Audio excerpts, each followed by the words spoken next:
رمضان میں فلسطینیوں کے لیے مقدس مقامات بند کیے تو اسرائیل کو انتہائی سنگین نتائج کا سامنا کرنا پڑے۔ ترکیہ کے صدر رجب طیب اردوان غصے میں آگئے اور اسرائیل کو دو ٹوک الفاظ میں خبردار کر دیا۔ ترک صدر رجب طیب اردوان نے فلسطینی صدر محمود عباس کے ساتھ پریس کانفرنس میں کہا کہ اشتعال انگیزوں کو روکنے کے لیے متعلقہ حکام کو واضح الفاظ میں اپنے پیغامات پہنچا چکے ہیں۔ ترک صدر طیب اردوان نے انتہا پسند اسرائیلی سیاستدانوں کے مسلمانوں کی حرم الشریف تک رسائی کو محدود کرنے کے مطالبے کو بھی سراسر بکواس قرار دے دیا۔ رجب طیب اردوان کا کہنا تھا کہ اسرائیل آباد کار اسرائیلی فلسطین تنازع کے حل کی راہ میں سب سے بڑی رکاوٹ ہیں۔ ادھر اسرائیل نے مقبوضہ مغربی کنارے پر یہودی آباد کاری بڑھانے کے لیے مزید ہزاروں غیر قانونی تعمیرات کی منظوری دے دی۔ غیر ملکی میڈیا کے مطابق اسرائیلی حکومت نے مقبوضہ مغربی کنارے پر مزید غیر قانونی تعمیرات کا فیصلہ کیا ہے، جس کے تحت 3400 گھر بنانے کی منظوری دی گئی ہے۔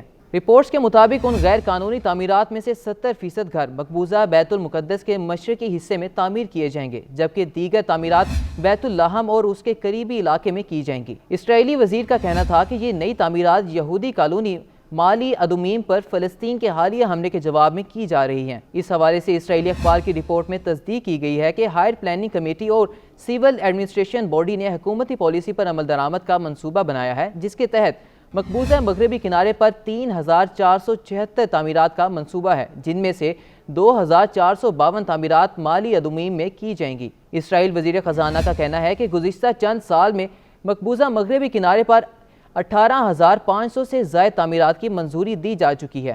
دوسری جانب فلسطینی حکام نے اسرائیل کی نئی تعمیرات کی منظوری کی مذمت کرتے ہوئے کہا کہ اس حوالے سے گزشتہ برس جون میں منظوری کی اطلاعات موصول ہوئی تھیں۔